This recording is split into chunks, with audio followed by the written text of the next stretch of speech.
Hi friends, welcome to Hema cooking vlogs అండి. నేనైతే మరొక రెసిపీతో మీ ముందుకైతే వచ్చేసాను.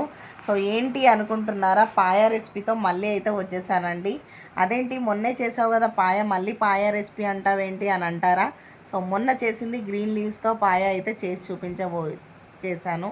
సో ఈ రెసిపీ అయితే ఇంకో స్టైల్లో చేసి చూపించబోతున్నాను.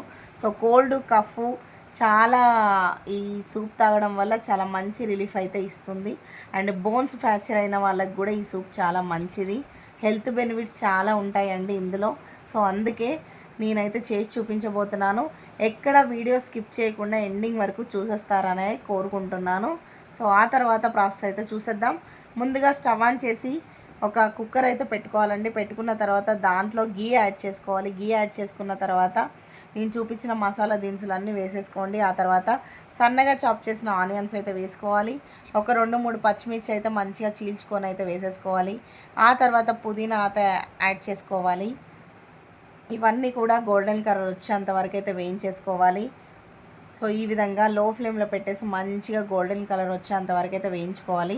ఆ తర్వాత చిటికెడు పసుపు అయితే వేసేసుకుందాము. ఆ తర్వాత జింజర్ గార్లిక్ పేస్ట్ అయితే 1 టీ స్పూన్ వేసేసుకొని మంచిగా అంతా కలిసేటట్టు అయితే కలుపుకోవాలండి. సో ఈ విధంగా కలుపుకున్నాం కదా, ఆనియన్స్ కూడా మంచిగా మగ్గిపోయాయి. సో ఆ తర్వాత మనము ఉప్పు పసుపు వేసి నీట్గా వాష్ చేసుకున్న బోన్స్ని కూడా వేసేద్దామండి. సో ఉప్పు పసుపు వేసి కడగడం వల్ల ఏదైనా స్మెల్ ఉన్నా దాంట్లో అదంతా కూడా వెళ్ళిపోతుందండి. అలా వేసే కడుక్కుంటేనే చాలా బాగుంటాయి, బోన్స్ కూడా స్మెల్ రాకుండా. సో ఈ విధంగా వేసేసి మంచిగా కలుపుకోవాలి. సో ఆ తర్వాత రుచికి సరిపడినంత సాల్ట్ అయితే వేసేసుకోండి. సాల్ట్ వేసేసి మంచిగా అంతా పట్టేటట్టు, బోన్స్కి అంతా పట్టేటట్టు అయితే మంచిగా కలుపుకోవాలి. సో ఆ తర్వాత మంచిగా పండిన టమాటోస్ ఒక 2 టమాటోస్ తీసుకొని చాప్ చేసి వేసేసుకోండి. సో వేసుకొని మంచిగా అంతా కలుపుకోవాలి. లో ఫ్లేమ్లో పెట్టండి, మరీ హై ఫ్లేమ్లో పెట్టకండి, ఎందుకంటే మాడిపోతుంది.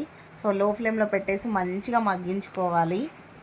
ఆ తర్వాత కారం వేసుకోవాలి. 1/2 టీ స్పూన్ కారం వేసుకుంటున్నాను. 1/2 టీ స్పూన్ ధనియా పౌడర్ వేసుకోండి. సో ఈ విధంగా అంతా కలిపేసుకోవాలండి. సో కలిపేసుకొని ఇప్పుడైతే అది మగ్గిపోయింది కదా, వాటర్ అయితే యాడ్ చేసుకుందాము. ఒక చెంబు వాటర్ అయితే వేసేసుకున్నాను నేను. సో బోన్స్ అన్నీ మునిగేటట్టు అయితే వాటర్ వేసేసుకోవాలి. ఆ తర్వాత ఇప్పుడు కుక్కర్ విజిల్స్ మొత్తం ఎన్ని పెట్టుకుంటారండి, మొత్తం 20 విజిల్స్ పెట్టి వదిలేసేయండి. 15 కూడా కాదు, 20 పెట్టేసి వదిలేసారనుకోండి, మంచిగా బోన్ మంచిగా ఊడొచ్చేస్తుంది. నోట్లో వేసుకుంటే వెన్నెల కరిగిపోతుంది, అంత టేస్టీగా ఉంటుంది.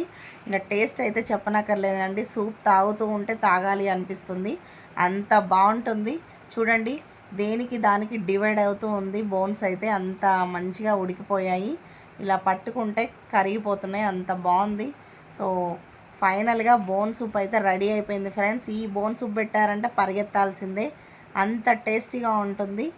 జలుబు దగ్గు ఉన్నవాళ్ళు చిటికలో మాయమైపోతుంది. ఫైనల్గా కొరియాండర్ వేసేసుకోండి, సర్వింగ్ బౌల్లో తీసుకొని సర్వ్ చేసుకోవడం. నా వీడియో మీకు నచ్చినట్లయితే లైక్ చేయండి, షేర్ చేయండి,